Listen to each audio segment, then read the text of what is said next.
Hi everybody, today I'm looking back at a WWE DVD release from 2004 called The Monday Night War, and this centres around the infamous time when the WWE was at war with its nearest competitor, World Championship Wrestling, which all started in 1995. With this, you get a 90-minute documentary which takes you through the whole period of the competition between the two companies from beginning to end. But it goes back even further. It actually takes you back to the early days of both companies.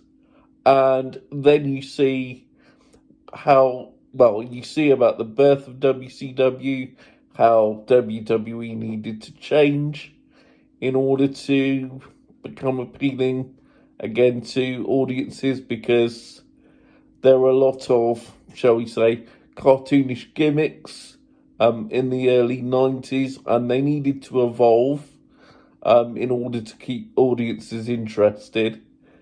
But as the mid 90s came around, there was a lot of business moves by Turner Broadcasting that Ted Turner owned, and there was a young executive producer, Eric Bischoff, that took over World Championship Wrestling, and they had a meeting and said, well, how are we going to compete with WWE? And they said, we're going to have to basically have a primetime show that goes after their primetime show that was already airing on Monday nights, which of course was Raw. The difference in those days was that Raw wasn't live all the time, it was quite often recorded. So they had that going against them, whereas Nitro, the WCW show, was live from the beginning. So that's when you started to see wrestlers leave WWE, go to WCW, and vice versa. And you hear about all the dirty tactics between the two companies over time to get higher ratings and more viewers.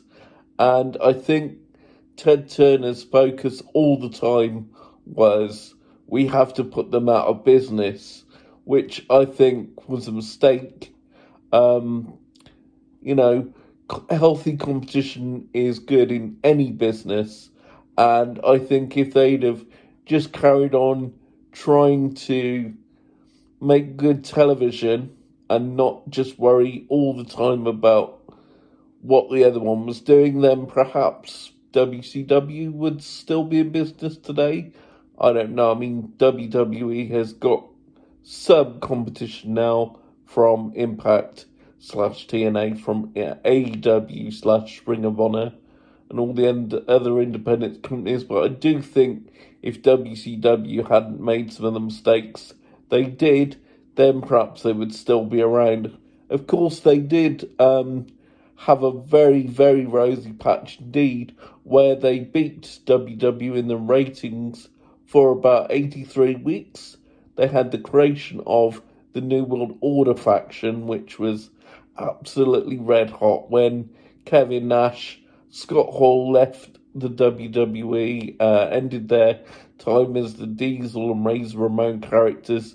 They went to WCW, and together with Hulk Hogan, who turned into a bad guy turned heel, and they formed the New World Order faction, which changed American wrestling and wrestling around the world. It absolutely rocks the whole industry for a long time, and you hear about how Eric got the vision for that faction and how all that came about.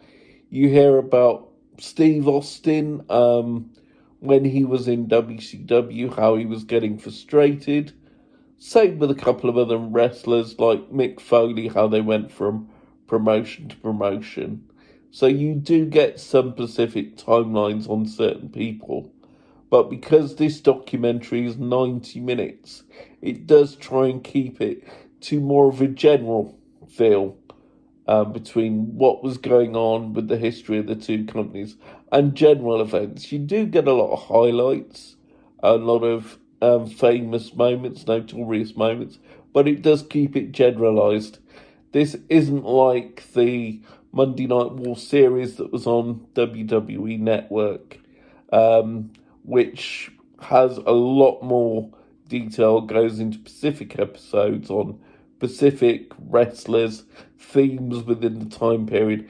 It's a lot more detailed and a lot more intricate, but still in a documentary series style. This, I would say, is more of a companion release to that series, and also if you want even more detail on the WCW side of things, then I would recommend the book Nitro. Very much. That goes into a lot more detail as to what was going on with the company, and also Eric Bischoff's first book, Controversy Creates Cash. That also goes into his view quite some detail. As well as the documentary on this, you do get 2 matches from each company. Altogether, you get 86 minutes worth of extras. The 2 matches from Raw are Stone Cold Steve Austin and Shawn Michaels versus the British Bulldog and Owen Hart, and Shawn Michaels and Triple H versus the Legion of Doom. The 2 Nitro matches are Chris Benoit and Booker T, and Goldberg and Hulk Hogan. You also get other moments like Rick Rude appearing on both shows at the same time, and they explain how that happened, one recorded appearance and one live appearance. And that was not long, unfortunately, before his untimely passing. If I was to compare this to the WWE Network series, both of which have 2 volumes out on Blu-ray and DVD, and if someone asked me which I would prefer, although I'm a great fan of the period and I will probably end up with that series as well as this one, if you want to just look on the time period and are not too bothered about going off into too many different avenues and want to just look at the general history of that time period and relive some good moments and some well-known stories from between the 2 companies, then I would say just go with this. As it's a very good value DVD, although it's only a single disc. So it's like 181 odd minutes. But if you want just a easy evening and you're a wrestling fan and you love that particular time period and you can just chill out and relax, then it's definitely a good watch. It was released on the old Silver Vision label, as they were in the UK before Fremantle Media took over. It was released in 2004. You can still easily get this online, as you can, as I said, the documentary series, The Monday Night War, that was on the WWE Network as well. So that's just a quick look at the Monday Night War DVD. Hope you enjoyed. If you did, please give us a like, subscribe, and comment if you'd like. And I will be back with you on Sunday night when we'll be going for a completely different change of pace and looking at the comedy series from the 70s, George and Mildred. We'll be looking at that box set. So take care, everyone, and I'll see you then. Bye.